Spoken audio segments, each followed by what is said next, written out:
सर्वप्रथम तो जय श्री कृष्ण। आज हम लोग ये जानेंगे कि जीवन में जीवन संगनी जो होती है या फिर जो आपके जीवन में कोई बहुत प्रेम करने वाला, दोनों क्या जीवन में अलग अलग स्थान उनका है या फिर एक ही, क्योंकि जीवन है तो शत्रु और मित्र भी होंगे। ऐसा नहीं कि मित्र ही मित्र हों, आपके हितैषी ही वाले हों। कुछ ऐसे भी लोग होंगे जो आपका अहित चाहते हैं। इसी पर एक छोटी सी कथा है, उसको ध्यान से सुने। एक बार भगवान कृष्ण के विचार में आया कि मेरी 3 पत्नियां हैं, रुक्मणी, सत्यभामा और जामवंती। क्यों न इनका परीक्षण किया जाए। और एक मेरी प्रेमिका है जो है राधा। मुझे बहुत ज़्यादा तकलीफ में देख कौन मेरी तकलीफ को दूर करने के लिए कुछ भी कर सकती है। इस विचार को सोच के उनके मन में कुछ लीला करने को विचार किया। तब वह एक दिन यह कहते हैं कि मेरे सर में, अर्थात मेरे जो उसे कपार भी बोलते हैं, सर में बहुत तेजी से दर्द हो रहा है। उस दर्द के मारे बहुत व्याकुल हो गए कृष्ण भगवान और इधर उधर राज्यसभा में अपने राज्य में भ्रमण करने लगे। कोई इसकी दवा तो ला दो भाई, कोई इसकी दवा तो ला दो। उनकी पत्नियां पूछती हैं, सर को दबाती हैं, दवाई देती हैं कि सही हो जाए, लेकिन उनके सर का दर्द सीधे बढ़ता ही जाता है। अब क्या किया जाए समझ में नहीं आ रहा था। वैद्य बुलाए गए, वैद्यों ने अपनी अपनी दवाई भी, लेकिन कोई भी दवा काम नहीं की। दर्द बढ़ता ही जा रहा है और कृष्ण भगवान कराहते जा रहे हैं दर्द के मारे। तब नारद मुनि का आगमन होता है। नारद मुनि कहते हैं, मैं पता करता हूं कि इनका जो दर्द है कैसे जाएगा। तब वह बताते हैं कि आप तीनों लोग इनकी पत्नियां हैं और इनके सर का दर्द तभी जाएगा जब आपके पैरों के नीचे की जो धूल है, अर्थात तलवे में जो धूल चिपका हुआ है, उसको आप कोई भी एक पत्नी झाड़ कर वह धूल दे दे और इनकी मस्तक पर वह धूल अगर अपने हाथों से लगा सके तो और अच्छा, नहीं तो आप लोग दे दें, हम ही लगा दें, तो निश्चय ही इनके सर का जो दर्द है दूर चला जाएगा। तो रुक्मणी कहती हैं, अरे यह तो मेरे पति हैं, यह तीनों लोगों के स्वामी हैं, हम लोग के तो स्वामी हैं ही।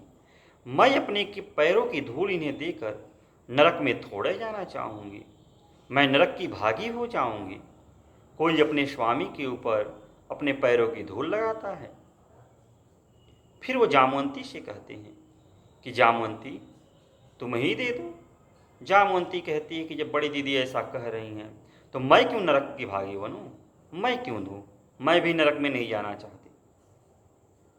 सत्यभामा कहती है, मैं तो चाहती हूँ सही हो जाए, लेकिन वो मेरे पति परमेश्वर हैं, मेरे स्वामी हैं, मैं अपने पैरों की धूल को उनके मस्तक पर लगाऊं यह शोभा नहीं देता। और दूसरा, मैं नरक की भागी हो जाऊंगी, क्योंकि अर्धांगिनी जो पत्नी होती है यह अपने पैरों से पति को नहीं टच करती है। और ये तो धूल है, वो भी इनके सर पे लगाना है, बहुत बड़ा पाप होगा, अनर्थ हो जाएगा। मैं ऐसा नहीं कर सकती। आप कोई दूसरा उपाय ढूंढिए जिससे इनका सर दर्द एकदम दूर हो जाए। तब कृष्ण भगवान कहते हैं, नारद मुनि, जाने दीजिए, यह मेरी पत्नियां हैं, लेकिन एक मेरी प्रेमिका राधा भी है। आप एक बार उसके पास चले जाइए, देख लीजिए उसको, क्या वो अपने पैरों की धूल देगी। तीनों पत्नियां यहीं पर सुनती रहती, वे सब चली जाती। नारद मुनि वहां से राधा के पास के लिए गमन करते हैं, और राधा के पास जब पहुंचते हैं तो यही बात बताते हैं। राधा पूछती हैं कि नारद मुनि, ये बताएं, जो हमारे कृष्ण हैं, मनमोहन हैं, कैसे हैं, उनका क्या है हालचाल, सब कुशल तो है ना। तो वे कहते हैं कि वह भी आपका कुशल मंगल पूछे हैं, सब कुछ तो सही है, मगर उनके सर में बहुत तेज दर्द है, सही ही नहीं हो रहा है, सारे वैद्य दवा करके थक चुके हैं। तब राधा कहती हैं, तब बताइए मेरे लिए क्या है, क्या मैं कुछ करके उनके सर के दर्द को दूर कर सकती हूँ। कहते, हाँ हाँ, इसीलिए तो मैं आपके पास आया हूँ।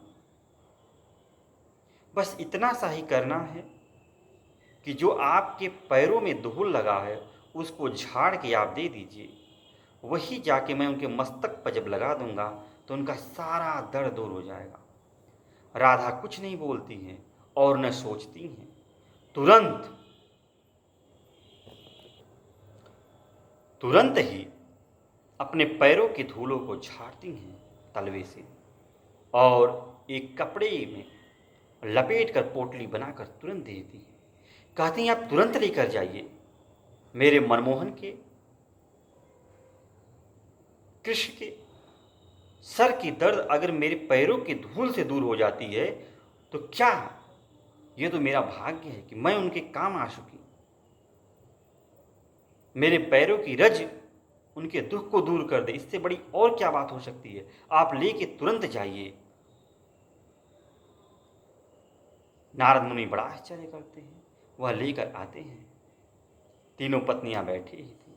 कहते हैं, प्रभु, राधा ने तो तुरंत बिना कुछ कहे दहे अपने पैरों की धूल दे दी है, तो कहें लगा दो। जैसे ही नारद मुनि उनके मस्तक पर राधा के चरण रज को, अर्थात उनके पैरों में लगे हुए धूल को जैसे ही लगाते हैं, उनका दर्द एकदम दूर चला गया, ऐसा लगा दर्द है ही नहीं। तब कृष्ण भगवान बैठते हैं और कहते हैं, मेरे पास 3 पत्नियां हैं, लेकिन मेरे दुख को दूर करने के लिए कोई भी आगे नहीं आई। उनका ये कहना था कि मैं पति परमेश्वर उनका हूँ, और वह अपने पैरों की धूल देती तो नरक में चली जाती, तो नरक में न जाए, उनका जीवन व्यर्थ न हो, इसलिए मेरे सर में दर्द हो रहा। मेरे दुखों को वह देख भी नहीं सकती थी, फिर भी मुझे दुख में छोड़ के वह बैठी रही। एक जो देखी राधा, जिसको मैं कितने पहले ही छोड़ के यहाँ पर, वह बिना सोचे समझे, आप कह रहे हैं कुछ भी नहीं पूछी, बस उसे मालूम चला कि जो पैरों का रज है उससे मेरा दुख दूर हो सकता है, आपको दे दूँ। अब आप ही बताइएगा नारद मुनि, पत्नी श्रेष्ठ या फिर प्रेमिका। तो हृदय से जब कोई प्रेम करता है आपसे, तो पत्नी हो चाहे प्रेमिका हो चाहे कोई भी हो, मित्र हो, वह आपके दुखों को दूर करने के लिए, आपसे मिले या ना मिले, उसे समाचार जब मिलता है तो जिसके भी माध्यम से हो सकता है आपके दुख को दूर ही करता है। यह हृदय से प्रेम करने वाले का पहला ध्येय होता है कि मेरे प्रेमी को, जिसको मैं पसंद करती हूँ या पसंद करता हूँ, उसे किसी प्रकार का कोई कष्ट न हो, दूर करता ही है। यह हृदय का प्रेम है, सच्चा प्रेम है।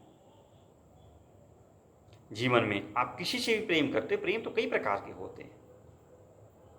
यहाँ तक कि इंसान जब जानवर से प्रेम करता है, जानवर को भी कष्ट होता है तो उसको दुख होने लगता है और अपने जानवर के दुख को दूर करने के लिए किसी भी हद तक जाता है, कहीं भी चला जाता है कि मेरे दुख को या मेरे जानवर के दुख दूर हो सके, क्योंकि उसका दर्द उसे महसूस होता है, उसे होने लगता है।